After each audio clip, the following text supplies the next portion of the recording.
வணக்கம். வணக்கம். இது நியூஸ் ஃபர்ஸ்டின் பிரதான செய்திகள். இன்றைய விரிவான செய்திகளுக்கு செல்லும் முன்னர் முதலில் தலைப்புச் செய்திகள். இலங்கையின் அபிவிருத்திக்கு பூரண ஒத்துழைப்பை நல்குவதாக ஜனாதிபதி மஹிந்த ராஜபக்சவுக்கு கசக்ஸ்தான் ஜனாதிபதி உறுதி. பிரதம நீதியரசர் தொடர்பான குற்றப்பேரணியை விசாரணை செய்வதற்காக நியமிக்கப்பட்டுள்ள தெரிவுக்குழுவின் விசாரணைகளை தடுக்குமாறு கூறி மேல்முறையீட்டு நீதிமன்றத்தில் தாக்கல் செய்யப்பட்ட மனுக்கள் பரிசீலனை.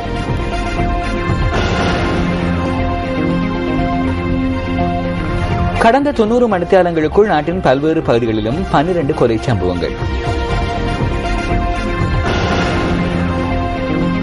காசா மீதான தாக்குதலை தற்காலிகமாக நிறுத்துவதற்கு இஸ்ரேல் தீர்மானம்.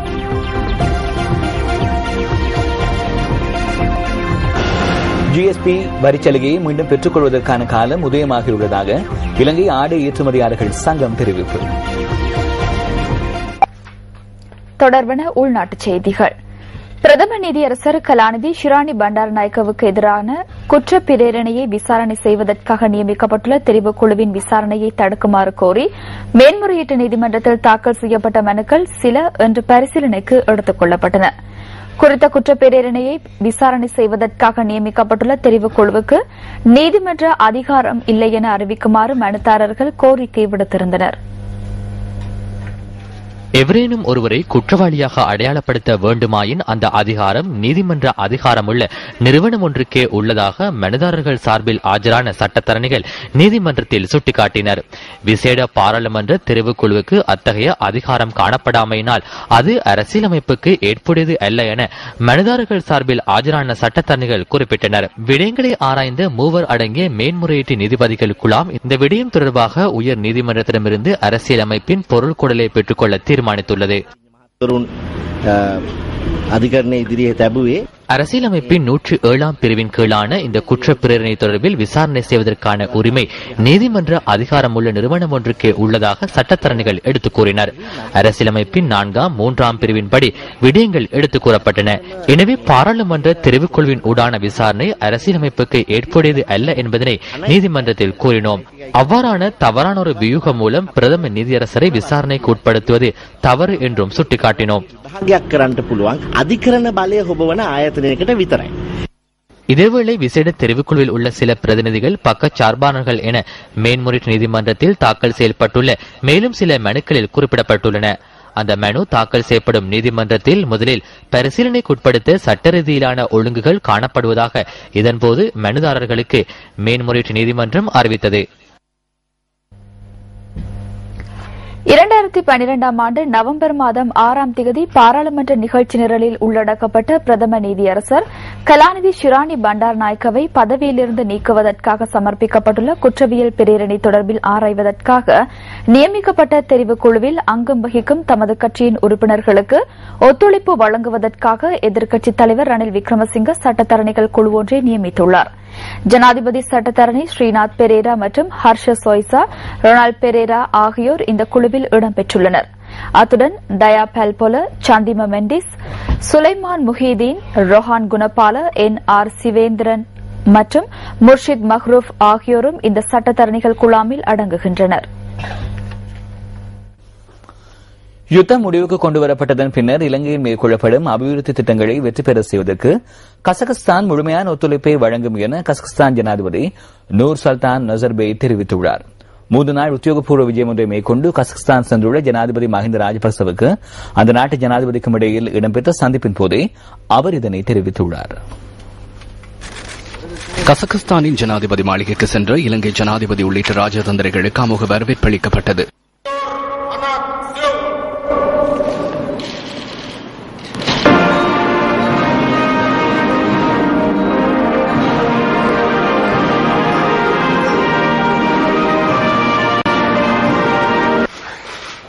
இதன்போது இலங்கையின் சுற்றுலா மற்றும் வர்த்தகத்துறையின் அபிவிருத்திக்கு கசகஸ்தானால் வழங்கப்படக்கூடிய ஒத்துழைப்பு தொடர்பிலும் இரு நாட்டு தலைவர்களும் கலந்துரையாடியதாக ஜனாதிபதியின் ஊடகப் பிரிவு தெரிவித்துள்ளது. இதேவேளை ஜனாதிபதி மஹிந்த ராஜபக்ச கசகஸ்தானில் நேற்று நடைபெற்ற கலாசார நிகழ்வு ஒன்றிலும் கலந்து கொண்டார். கசகஸ்தானின் அஸ்தானா நகரில் இந்த கலாசார நிகழ்வுகள் நடைபெற்றன.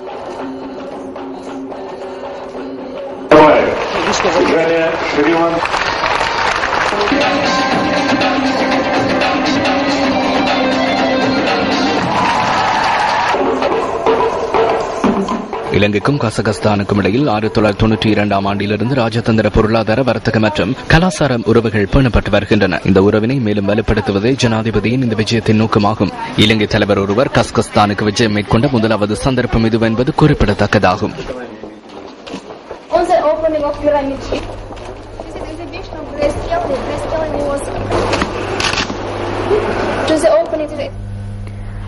கட்பாறைகள் சரிந்து விழும் அபாயம் காரணமாக ரம்போட வெவண்டன் தோட்டத்திலிருந்து வெளியேற்றப்பட்ட 61 குடும்பங்களையும் தற்காலிக முகாம்களில் தங்க வைக்க நடவடிக்கை எடுக்கப்பட்டுள்ளது.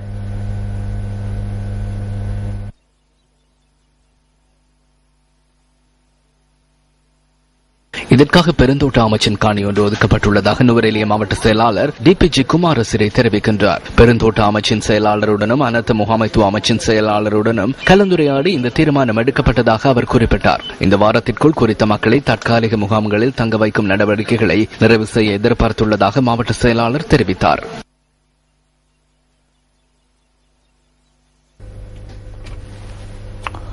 பாரத லட்சுமண் பிரேமச்சந்திர உள்ளிட்ட 4 கொலை சம்பவத்துடன் தொடர்புடைய சந்தேக நபர்கள் மீண்டும் கொழும்பு மேலதிக நீதிவான் பிரசன்ன அல்விஸ் முன்னிலையில் இன்று ஆஜர்படுத்தப்பட்டனர். இதன்போது 3வது சந்தேக நபரான தெமட்டகொடை சமித என்பவர் சார்பில் ஆஜரான ஜனாதிபதி சட்டத்தரணி ஜயந்த வீரசிங்க இந்த சம்பவம் தொடர்பான விசாரணை எப்போதும் ஒத்திவைக்கப்படுவதாகவும் அதனைத் தவிர எதுவும் நடைபெறுவதில்லை எனவும் கூறினார்.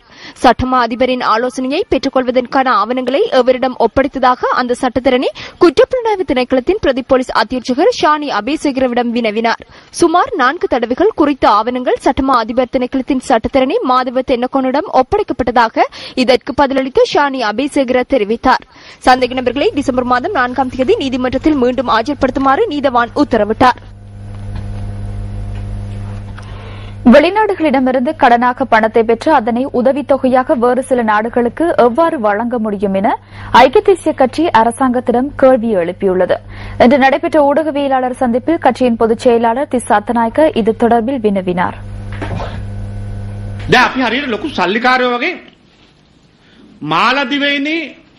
நாம் பெரும் சீமான்களை போன்று மாலைத்தீவில் 500 மில்லியன் ரூபாய் செலவில் வீதியொன்றை அமைக்கின்றோம். நாம் எவ்வாறு இந்த கொடுப்பனவை வழங்குவது? உலக நாடுகளிடமிருந்து வட்டிக்கு கடன் வாங்கி பெரும் செல்வந்தர்களாக எம்மை காண்பிப்பதற்கே மாலைத்தீவிற்கு உதவி செய்கின்றோம். உகாண்டா ஜனாதிபதி இலங்கைக்கு வந்த வேளையில் தொழிற்பயிற்சி திட்டம் ஒன்றுக்காக 130 மில்லியன் ரூபாய் வழங்கப்பட்டது. நமது நாட்டில் நிதி பற்றாக்குறையினால் இத்தனை தொழிற்பயிற்சி கல்லூரிகளும் நிலையங்களும் மூடப்பட்டுள்ளன.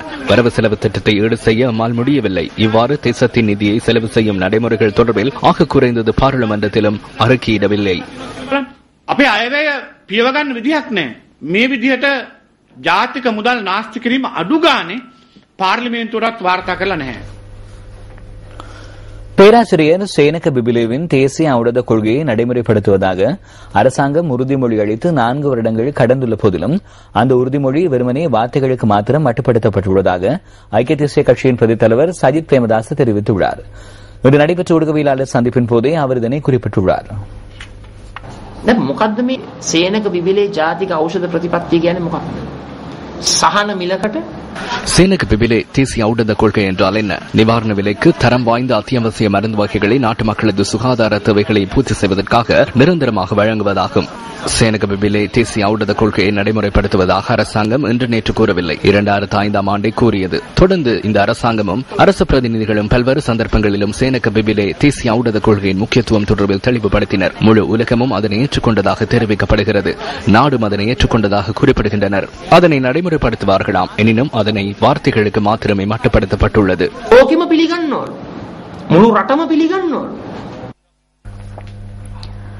கடந்த 91 மணித்தியாலங்களில் நாட்டின் பல்வேறு பிரதேசங்களில் 12 கொலை சம்பவங்கள் பதிவாகியுள்ளன. தொடர் கொலை சம்பவங்களினால் வரிசையில் புலத் சிங்கள மற்றும் கடவத்த பிரதேசங்களிலும் இன்று 4 கொலை செய்யப்பட்டுள்ளனர்.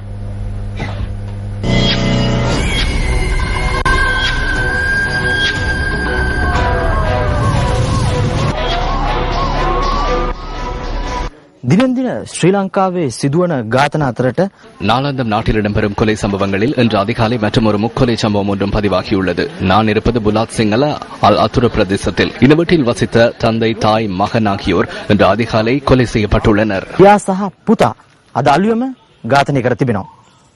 ஒரே குடும்பத்தைச் சேர்ந்த தாய், தந்தை மற்றும் மகன் ஆகியோர் கொலை செய்யப்பட்ட சம்பவம் புலாத் சிங்கள பகுதியில் இன்று பதிவானது. இன்று அதிகாலை 6:30 அளவில் இந்த கொலை சம்பவம் தொடர்பில் போலீசாருக்கு தகவல் கிடைத்துள்ளது. இவர்கள் மூவரும் கை, கால் கட்டப்பட்டு கூறிய ஆயுதத்தால் தாக்கி கொலை செய்யப்பட்டுள்ளனர். ஒருவர் உயிருக்கு போராடி கொண்டிருந்தார். எனினும் அவரை வைத்தியசாலைக்கு அழைத்துச் செல்வதற்கு முன்னர் அவர் உயிரிழந்தார். 119க்கு நாம் அறிவித்தோம். 92 வயதான எம் ஏ பெர்னாண்டோ, அவரது மனைவியான 85 வயதான எம் மிஸ்லின் மற்றும் அவரது மகனான 60 வயது ஹெக்டர் தர்மஸ்ரீ ஆகியோரை இவ்வாறு கொலை செய்யப்பட்டுள்ளனர். புலாத் சிங்கள மற்றும் களுத்துறை போலீசார் சம்பவம் தொடர்பில் விசாரணைகளை ஆரம்பித்துள்ளதுடன் க்ரோ எனப்படும் மோப்பநாயும் துப்பறியும் நடவடிக்கையில் ஈடுபடுத்தப்பட்டுள்ளன. கொலை செய்வதற்கு பயன்படுத்திய ஆயுதத்தின் பாகம் ஒன்றை மோப்பநாய் கண்டுபிடித்ததை அடுத்து விசாரணைகள் முன்னெடுக்கப்பட்டு வருகின்றன. இந்த மோப்பநாய் அருகில் உள்ள சில வீடுகளுக்குள் நுழைந்தமையை நம்மால் அவதானிக்க முடிந்தது.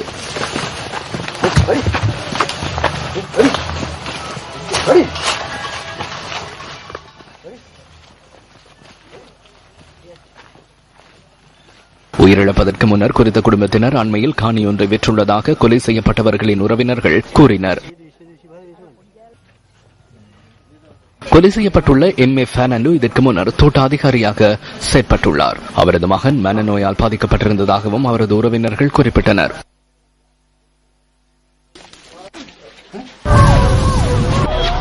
இதுவரை கடவத்தை வேப்பல கோனஹேன பிரதேசத்தில் வீடொன்றில் கூறிய ஆயுதத்தால் தாக்கப்பட்டு பெண் ஒருவர் கொலை செய்யப்பட்டுள்ளார். 2 பிள்ளைகளின் தாயான 38 வயதான பெண் ஒருவரை இவ்வாறு கொலை செய்யப்பட்டுள்ளார். பாடசாலையிலிருந்து வீடு திரும்பிய அவரது பிள்ளையை தாய் கொலை செய்யப்பட்டமை தொடர்பில் அறிந்துள்ளார். பின்னர் இது தொடர்பில் பிரதேசவாசிகள் போலீசாருக்கு அறிவித்துள்ளனர். ரத்தினபுரி கிரியல்ல மாட்டுவாகல பகுதியில் தாயும் மகனும் தீ வைத்து தற்கொலை செய்து கொண்ட சம்பவம் ஒன்று பதிவாகியுள்ளது. இன்று அதிகாலை 2:30 அளவில் இந்த சம்பவம் இடம்பெற்றுள்ளதாக போலீசார் தெரிவித்தனர். இந்த சம்பவத்தில் 32 வயதான தாயும் 7 வயதான மகனுமே உயிரிழந்துள்ளனர். தனிப்பட்ட தகராறே இந்த சம்பவத்திற்கான காரணமாக இருக்கும் என சந்தேகிப்பதாக போலீசார் தெரிவித்துள்ளனர்.